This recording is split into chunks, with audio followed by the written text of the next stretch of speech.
Be grateful for all you have, but never settle for less than you can be. Greetings. My name is Joseph Yagar. Welcome to another Life in Perspective broadcast. My objective is to provide thought-provoking discussions so you can optimize your perspective on life.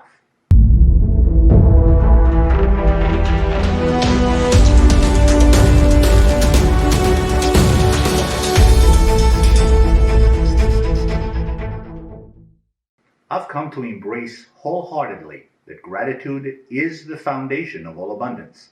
If we cannot find gratitude in where we are and what we have, no matter how little or much we perceive it to be, we will likely never find it because we'll never be or have enough. But, you see, up until recently, I only got half of the story, and I hope that my mistake will prevent many of you from making it. Before I continue, please consider subscribing to the channel if you haven't already done so by clicking the subscribe link below. It's free and would be much appreciated. You may also follow me on Facebook, Instagram, and Twitter. Throughout my life, I managed to get by. Like all of you, I had talents and ambitions. I would get excited about a new possibility, but when it got too hard, I'd quit and use gratitude for what I have as a reason not to fight through. Let's call a spade a spade. I settled. I would rationalize my mediocrity ad nauseum until I found the next venture to bail me out. The cycle continued for most of my life. That's not to say I didn't experience some great success at times, but when I hit a wall, I fell apart and used gratitude as a crutch. For decades, I appreciated what others saw in me, but I didn't believe it within. My feeble attempts at exploring their confidence in me were cut short by my own limiting beliefs and low self-esteem. Most of us walk around with such demons and resist the temptation of taking a risk on ourselves for fear of failing, feeling unworthy of success, or looking bad in the eyes of others. So we settle and rationalize. That way, we don't disappoint those who believe in us if we fail. That is a grave mistake. In politics, you often hear the phrase, never let a crisis go to waste, which usually means make something bad a whole lot worse than it is, and which serves only to feed on people's fears to increase votes. In self-discovery, on the other hand, the phrase has tremendous value. The reason being is that in adversity, there is legitimate opportunity because it is during a crisis that we face who we really are and how grateful we truly feel.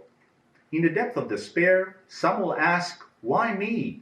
Some will give up and remain bitter and resentful, and some will face who they are, ask the hard questions, and take responsibility for their part in being in that position and getting themselves out of it.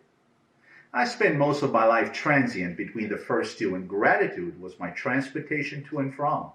I put so much mileage on gratitude and rarely left the small town of limiting beliefs. When I did venture out, I ran out of fuel and returned to comfort zone county. All that changed a few short years ago in the midst of a personal crisis. I started to question everything and wanted to start over my way. That meant no more being a people pleaser, settling for less than I wanted, living where I didn't want to live, being with someone I didn't want to be with, doing what I didn't want to do for a living, pretending to be someone I'm not because I was ashamed of who I am, and to top it all off, stop being grateful for what I wasn't grateful for just because it sounded good. I had enough of this charade. The two questions I had were, how do I do that, and where do I start? I found the answer to the second question first in a Rolex commercial of all places. It was introduced to me by my life coach, Tim Hahn, during one of our sessions. In that commercial, the famous movie director James Cameron spoke of how his Rolex watch accompanied him on all his fascinating adventures. He said that experiences come and go, but his watch was the constant in all of them. I'm not a fan of Rolex watches at all, but in that moment, the answer to all my setbacks became clear. I had a flawed mindset. No matter what goal or quest I was on, and the reason I couldn't hold on to any success for long is because my mindset was poor. I had a crackerjack box watch for a mindset, not a Rolex mindset. Goals come and go, but my mindset goes with me everywhere.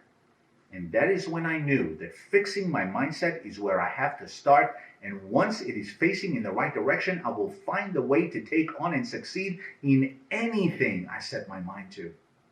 I can share with you that not only has this mindset reconstruction turned the tide for me in every aspect of my life thus far, which is the good part, but it forced me to face fears and limiting beliefs I have resisted vehemently by using gratitude as a crutch to justify my settling for less than I can be. I finally understood the other half of the story, that gratitude can be a blessing and a trap.